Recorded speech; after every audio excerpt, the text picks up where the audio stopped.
Morning student, Bhagwati शिक्षक प्रशिक्षण महाविद्यालय में ऑनलाइन क्लासेस में आपका स्वागत है। इसी के साथ में हमारी सेकंड यूनिट, फर्स्ट और सेकंड दोनों यूनिट कंप्लीट हो चुकी है। मैंने इस पूरी चीज़ का आपको अध्ययन करवा दिया है। इसी के साथ में आपकी आज थर्ड यूनिट स्टार्ट हो रही है, जिसका नाम है शैक्षिक प्रौद्योगिकी या फिर शैक्षिक तकनीकी। इसी के साथ में आज हम इस चीज़ का अध्ययन करेंगे कि इनका हमें क्या करना है। ये है अपना एजुकेशनल टेक्नोलॉजी, शैक्षिक तकनीकी।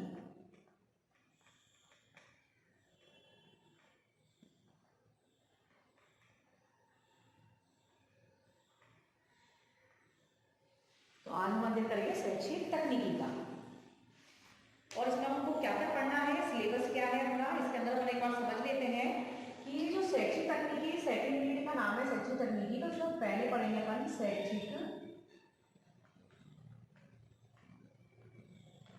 तकनीकी। इसमें पढ़ना है अपन को इसका अर्थ, महत्व और उसके उपागम एवं उपागम। तो इन चीजों का अपन को फर्स्ट पॉइंट है ये शैक्षिक तकनीकी के यूनिट में फर्स्ट है सिलेबस के अकॉर्डिंग। और इसके बाद अपन पढ़ेंगे, क्या पढ़ेंगे, और सेकंड पॉइंट है इसमें शिक्षण प्रतिभा। ठीक है, मतलब टॉपिक आपको सिलेबस में बता देंगे सेकंड यूनिट में क्या क्या है। तो इसमें है अर्थ, मान्यताएं, शिक्षण वगैरह आधारभूत तत्व, यानी इसमें है अर्थ है, मान्यताएं है, यानी किसमें शिक्षण प्रतिभा में।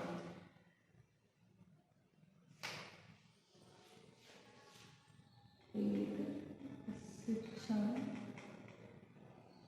प्रतिभा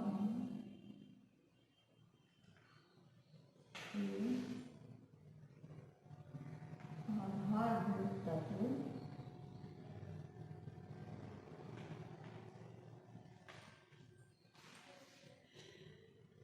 और सच में का रक्षा प्रशिक्षण प्रतिभा।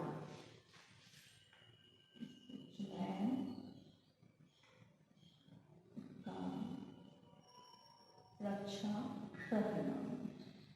तो इस सेट जो थर्ड यूनिट है इसके अंदर ये टॉपिक है, क्योंकि सिलेबस मालूम होना ज़्यादा जरूरी है। कि अगर सिलेबस अपन को नहीं मालूम है तो अपन उसका अध्ययन नहीं कर सकते। सिलेबस से ही अपन अध्ययन करते हैं कि इसमें अपन को क्या क्या चीज़ का अध्ययन करना है, और सिलेबस के अकॉर्डिंग ही पूरा सिलेबस चले तो अच्छा ही है कि अपन एक सिलेबस के अनुसार ही पढ़ रहे हैं। तो इसमें है अवधारणा,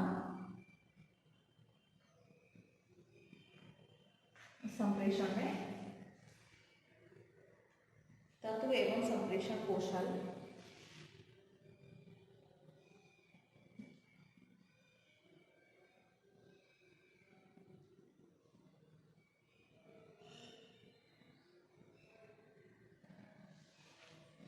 नोट कर लेना आप इसको।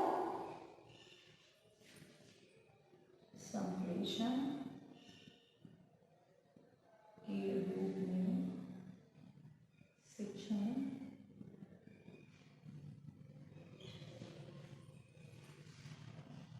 अधिगम प्रक्रिया।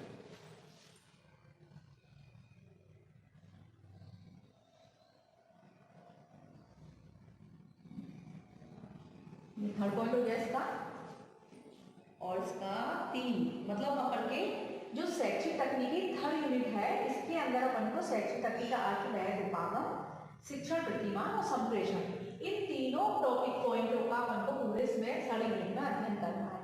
और इसमें तीनों चीजों को समझना है और पढ़ना है। तो अब हम आगे इसको आप नोट कर लो कि आपके थर्ड यूनिट में क्या है। जो BA BSc सेकेंड ईयर का वो है सिलेबस, उसके अकॉर्डिंग। तो आज हम शैक्षिक तकनीकी का अध्ययन करेंगे। अब नोट कर लिया आपने।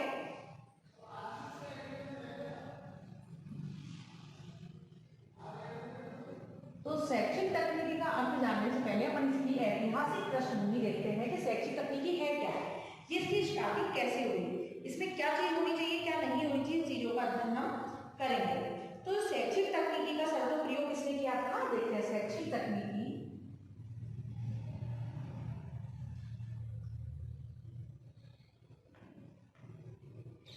का सर्वप्रथम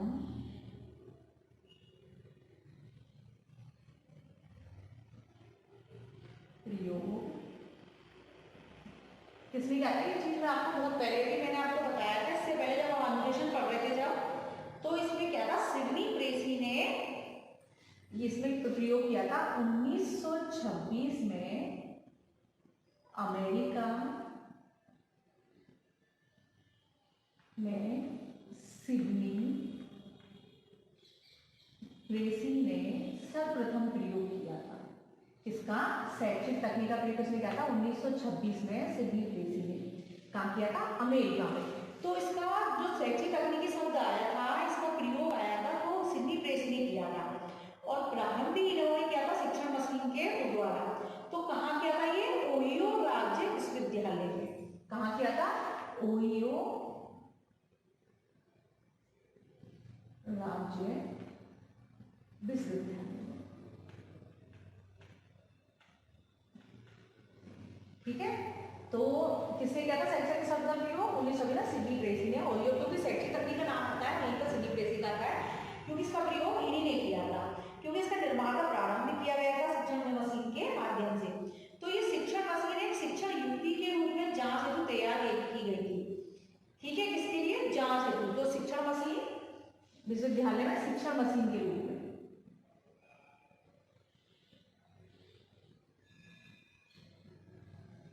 तो किस लिए, युक्ति के लिए। क्यों युक्ति के लिए प्रयोग की गई थी, जिससे कि शिक्षण युक्ति की जांच की जा सके, जांच हेतु तैयार की। इसी के साथ में इसके बाद इसने 1930-40 के आसपास, और फिर है 1930, ये क्या मोस्ट चीजें हैं, क्योंकि इनको याद रखना जरूरी है, क्योंकि ये जीके में अपन के कंपटीशन में भी आ जाते हैं, इसलिए। और लुम्सडेन और ग्लेजर में 1930-40 में लुम्सडेन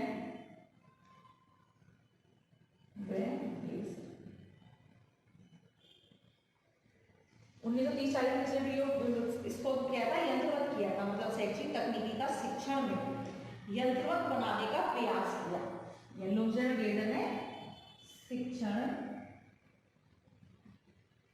तकनीकी को यंत्रवत बनाने का प्रयास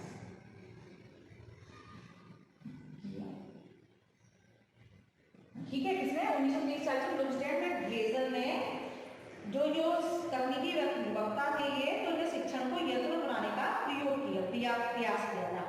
तो ये कार्य पुस्तकों, कार्डों तथा बोर्डों की सहायता से किया गया। किसके माध्यम से, कार्ड, पुस्तक और बोर्डों के माध्यम से। इसी के साथ 1950 में शैक्षिक तकनीकी क्षेत्र में महत्वपूर्ण कार्य तब हुआ जब बीएफ स्किनर ने जानवरों पर किए गए प्रश्नों का उपयोग शिक्षा में सीखने के लिए किया। यानी 1950 में इसने बीएफ स्किनर ने किस पे किया था, जानवरों पर। ठीक है, तो जानवरों पे कर दिया, तो इससे तकनीकी के माध्यम से भी जानवरों को भी सिखाया जा सकता है, तो उन्हें इसे प्रयोग किया था। तो इस प्रकार शैक्षिक तकनीकी का क्षेत्र में अभिकलन अध्ययन का विकास हुआ शिक्षा में सीखने के लिए, है ना। और इसी प्रकार इंग्लैंड में सन 1950 में किसने किया था, ग्राइमर ने, यानी इंग्लैंड में 1950 में किसने किया था, ग्राइमर ने। कहाँ, इंग्लैंड में इसका प्रयोग किया था। तो इसकी ऐतिहासिक जो इसकी भूमि थी, पृष्ठभूमि, इसको मैंने समझ लिया है। तो उन्होंने कैसे किया था, प्रोजेक्टर, टीवी और टेप रिकॉर्डर, कंप्यूटर तथा प्रणाली विश्लेषण तथा आविष्कारों शिक्षण तकनीकी का प्रयोग कर उसे योग्य बनाना था। इसके द्वारा शैक्षिक तकनीकी के अंदर अनेक प्रकार की तकनीकें उत्पन्न हुई। तो ये बल्कि क्या हो गई, शैक्षिक तकनीकी की पृष्ठभूमि तैयार हो गई। तो इससे क्या हुआ, इससे मतलब जन जन तक पहुंचाने केंद्र राज्य सरकार अनेक प्रयास किए जा रहे हैं। इस प्रयास को शिक्षा संप्रेषण में ढंग तथा प्रसार के अनेक माध्यम प्रयास शिक्षा विभाग, मानव संसाधन विकास मंत्रालय द्वारा किए जा रहे हैं। तो तकनीकी जो शब्द है, इसका आप अभी हम समझेंगे कि तकनीकी है क्या, इसको पूरी चीज का अपन अध्ययन करेंगे। लेकिन यही है कि जो शैक्षिक तकनीकी है, इसके माध्यम से जो सरकार हो, गैर सरकारी सारे कार्य अपने तकनीकी माध्यम से हो रहे। कोई भी चीज अपन को अगर स्टूडेंट तक पहुंचानी है तो अपन किससे, तकनीकी माध्यम से पहुंचा रहे हैं। सरकारी शिक्षा में जो भी प्रयोग है, कोई वो है, सारी चीजें तकनीकी माध्यम से एक दूसरे से ट्रांसफर होती है, इतना तो अपन समझते हैं।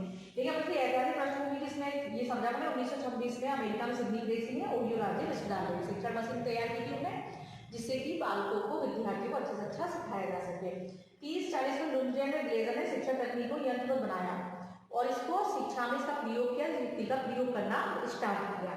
और 1950 में डीएल स्केलर ने जानवरों का प्रयोग करे और ब्लाइनर ने इंग्लैंड में जैसे प्रोजेक्टर, टीवी, टेप रिकॉर्डर के माध्यम से शिक्षण कार्य किया। अब अपन देखते हैं शैक्षिक तकनीकी का अर्थ कि क्या है क्या नहीं है। तो हमने ऐतिहासिक पृष्ठभूमि देख ली इसकी, अब अपन देखेंगे वो सारी चीजें।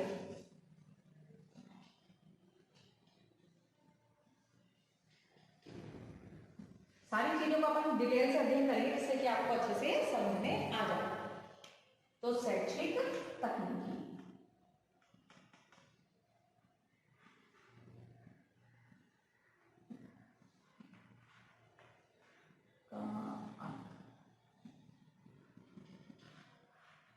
तो शैक्षिक तकनीकी का अर्थ अब इसको समझते हैं। ये शब्द कहां से आया है?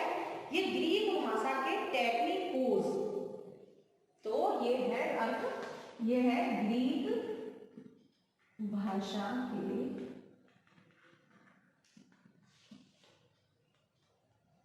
टेक्निकोस। ठीक है, किससे आया है? टेक्निकोस, TECHNIKOS टेक्निकोस शब्द से लिया गया है।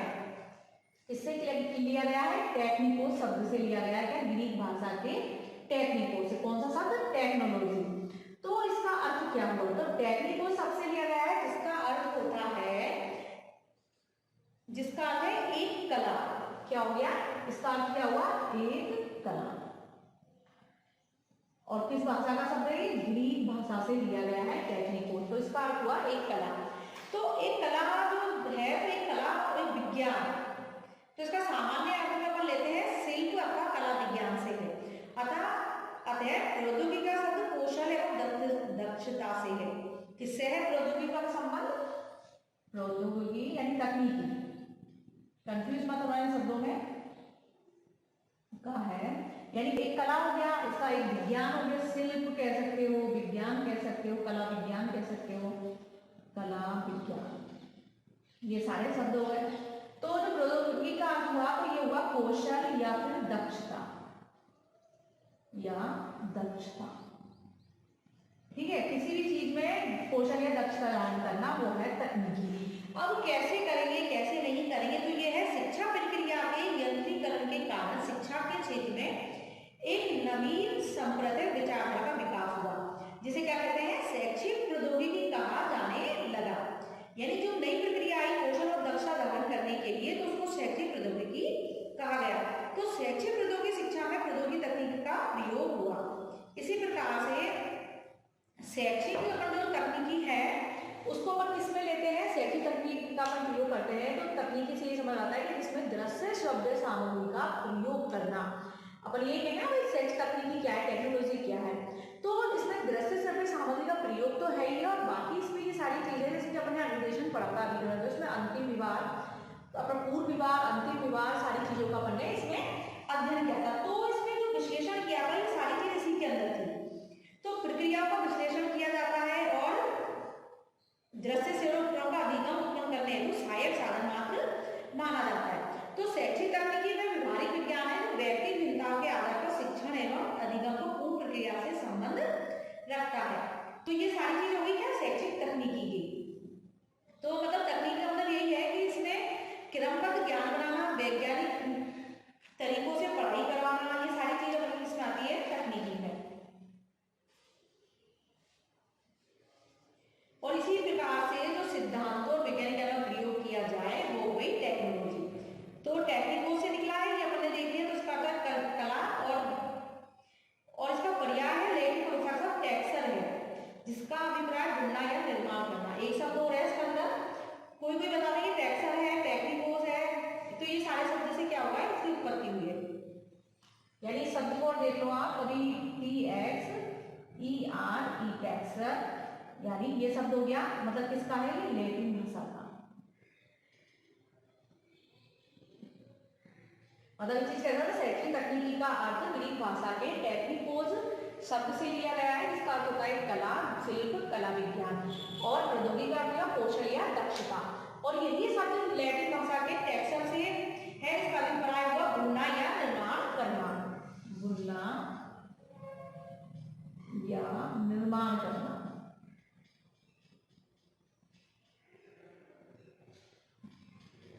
क्योंकि ये छोटी छोटी चीजें अपन को पहले देखनी है कि क्या होता है क्या नहीं होता है, तभी जाके अपन कुछ कर सकते हैं।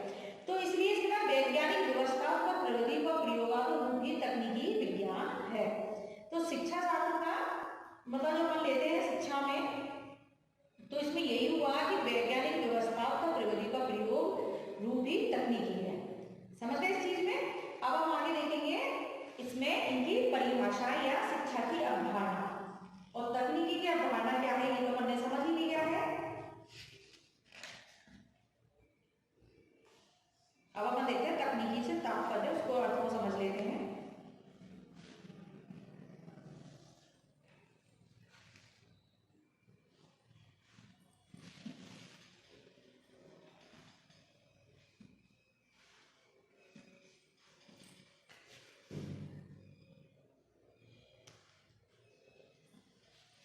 तकनीकी से तात्पर्य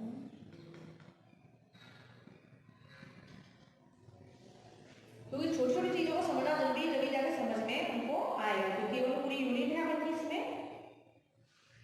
यानी दैनिक जीवन में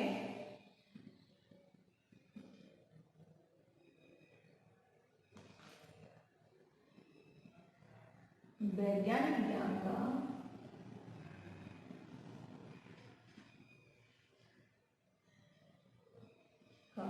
प्रयोग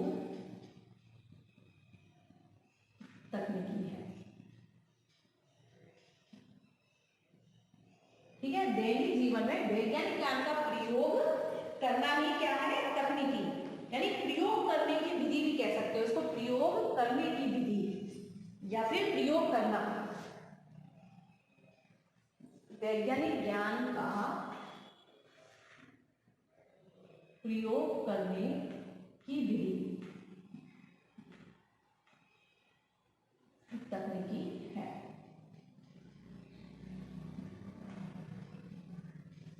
अब तकनीकी समझ गया, एजुकेशन आप जानते हैं, शिक्षा, शिक्षा क्या है, शिक्षा का अर्थ हमको मालूम है।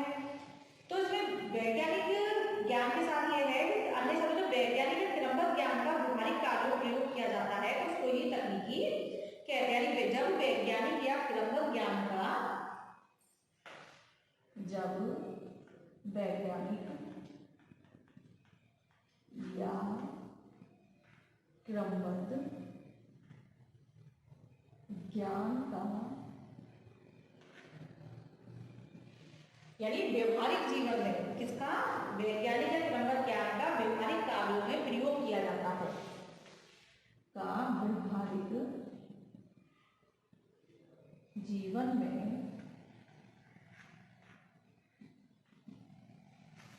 प्रयोग किया जाता है, तो उसे क्या कहते हैं, तकनीकी, है ना। जब वैज्ञानिक क्रमबद्ध ज्ञान का व्यवहारिक जीवन में प्रयोग किया जाता है उसे तकनीकी कहते हैं। कि तकनीकी वही है कि तुम क्रमबद्ध और उसको कर दो, यानी सामान्य शब्द में कह सकते हैं, और उसको शब्द अधिकतर तकनीकी को मशीन से जोड़ा जाता है, किंतु ये आवश्यक नहीं है कि तकनीकी में मशीन का सदैव प्रयोग हो।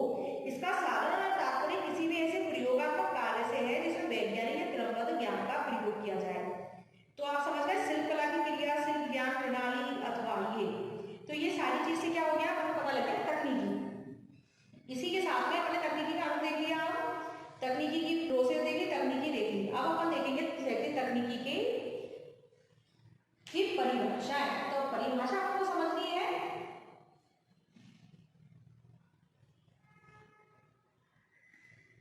तो अपन से परिभाषा देखते हैं। तकनीकी का तात्पर्य हो गया, अर्थ हो गया, ये सारी चीजें हमने समझ ली कि शिक्षण क्रिया, शिक्षण तकनीकी क्या है, सिद्धांत, व्यवहारिक ज्ञान कैसे प्रयोग करना है। यानी विशिष्ट उद्देश्यों के लिए जब अपन किसी वैज्ञानिक ज्ञान का क्रमबद्ध तरीके से अपने व्यवहारिक जीवन में प्रयोग करते हैं तो वो होती है अपनी तकनीकी। यानी इसको दृश्य, श्रव्य सामग्री का भी प्रयोग है और उपकरणों का प्रयोग है, ये सारी चीजों का उसमें प्रयोग है। और वो किस प्रकार से करते हो, बिना उसके प्रयोग के भी अपन इस कार्य को कर सकते हैं कि बिना दृश्य शब्द सामग्री प्रयोग किए बिना भी अपन तकनीकी प्रयोग कैसे करते हैं, क्रमबद्ध ज्ञान जो करते हैं वैज्ञानिक तरीके से करते हैं, वो शैक्षिक तकनीकी होती है। इसी के साथ में अपन इनकी परिभाषाएं देखते हैं।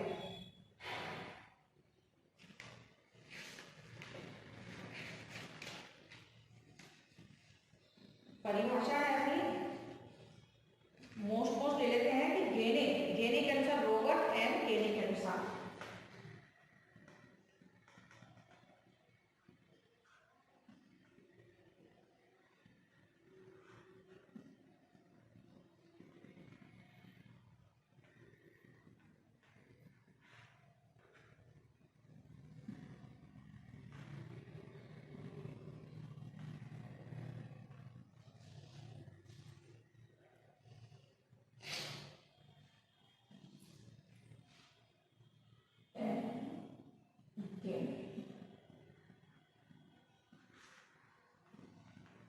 तो ये क्या कहते हैं शैक्षिक प्रौद्योगिकी के बारे में कि शैक्षिक प्रौद्योगिकी से तात्पर्य है कि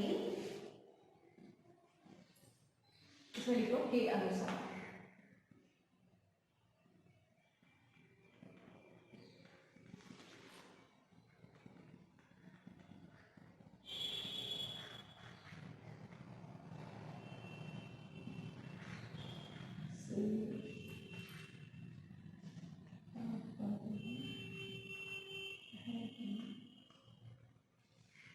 क्योंकि अगर तकनीकी अगर परिभाषाएं भी उनको याद करनी होती है, मालूम है कि कभी क्वेश्चन आता है तो परिभाषाएं भी लिखनी है। ये व्यवहारिक ज्ञान की सहायता से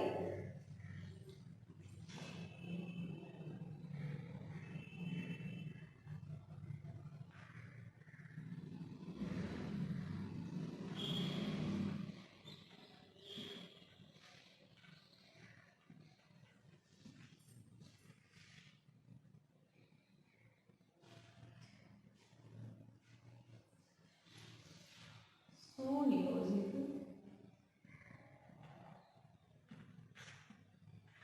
प्रविधियों का प्रयोग करना, मतलब शैक्षिक तरीका है कि व्यवहारिक ज्ञान की सहायता से सुनियोजित प्रविधि का विकास करना, जिससे विद्यालयों की शैक्षिक प्रणाली के परीक्षण व शिक्षा कार्य व्यवस्था की जा सके, जिससे विद्यालय की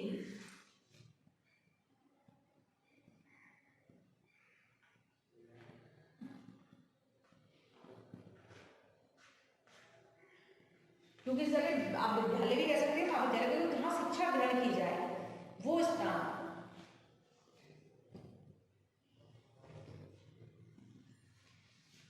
शैक्षिक प्रणाली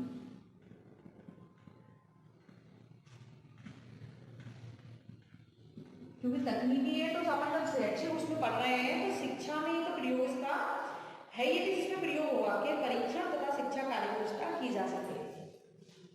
परीक्षण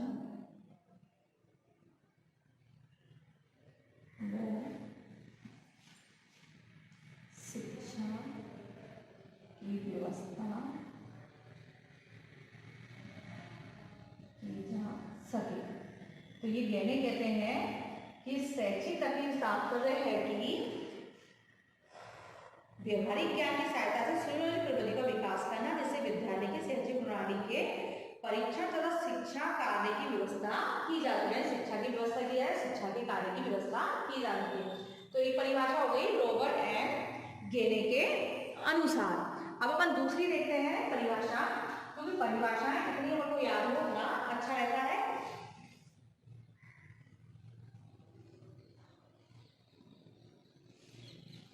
यह है रॉबर्ट ए फोक्स के अनुसार।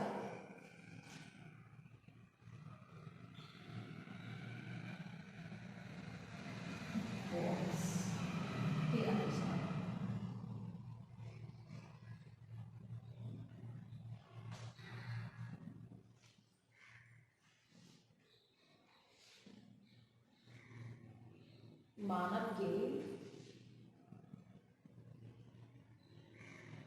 सीखने की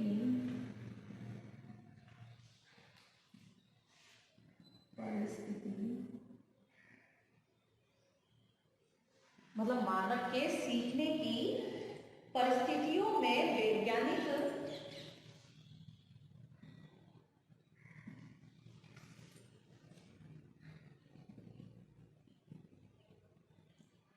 प्रक्रिया, क्योंकि इसमें वैज्ञानिक शब्द तो आएगा ही, क्योंकि ये तकनीकी जो जुड़ी है वो वैज्ञानिक प्रक्रिया से जुड़ी हुई है।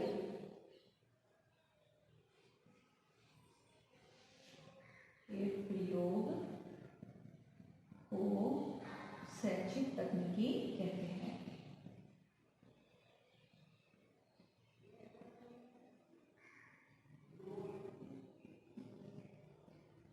मतलब शैक्षिक तकनीक में ये वैज्ञानिक ज्ञान हो, व्यवहारिक जीवन में प्रयोग हो, और इसी के साथ में कि क्रमबद्ध ज्ञान हो, इसलिए शैक्षिक तकनीकी यानी परिस्थितियों में वैज्ञानिक प्रक्रिया के प्रयोग की शैक्षिक तकनीकी कहते हैं। प्रयोग यानी वैज्ञानिक प्रक्रिया का प्रयोग करना, किसमें? शिक्षा में, मानव के सीखने में, ये सारी चीजों में। तो दो परिभाषाएं हो गई उनकी, अभी हम और परिभाषाएं देख लेते हैं।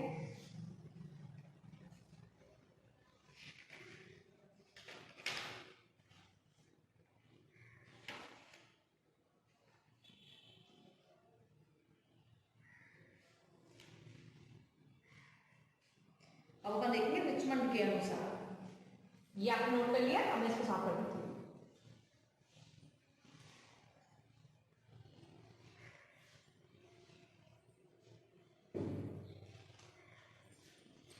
तीसरी है रिचमंड।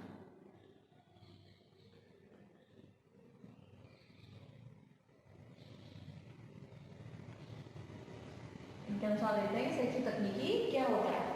तो रिचमंड कहते हैं कि शैक्षिक प्रौद्योगिकी सीखने की परिस्थिति की समुचित व्यवस्था के प्रस्तुत करने से संबंधित है। यानी सीखने की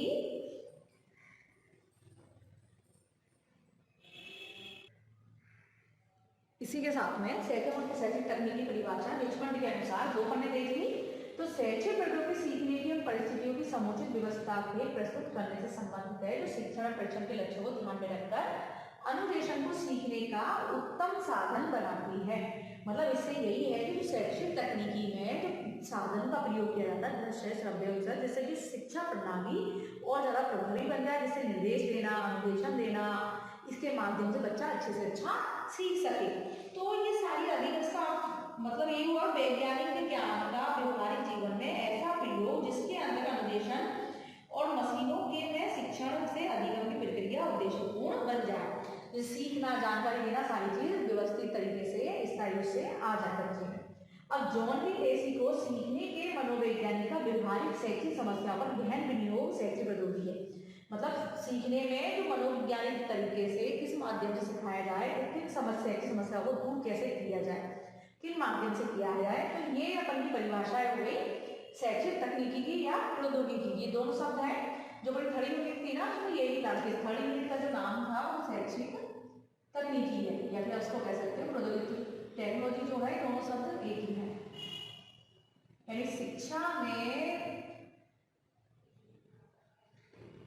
प्रयोग किस लिए? जिससे कि बालक का ज्ञान क्रमबद्ध वैज्ञानिक तरीके से और अच्छे ढंग से सिखाया जाए। उसमें श्रव्य दृश्य साधनों का प्रयोग करना, चीजों का प्रयोग करना, यही शैक्षिक तकनीकी। अपने परिभाषा देख ली, अर्थ देख लिया, इसकी ऐतिहासिक पृष्ठभूमि देख ली। तो आज का टॉपिक यही क्लियर होता है शैक्षिक तकनीकी। इसके बाद हम इसमें जो चीज़ के महत्व, पागम वगैरह करेंगे। तो परिभाषा आर की ये सारी चीज हो गई। इसका प्रयोग ऐतिहासिक पृष्ठभूमि कहाँ से हुई, ये चीज से अपने ऐतिहासिक पृष्ठभूमि से इसको समझा था। तो आज का टॉपिक सेम खत्म होता है। धन्यवाद।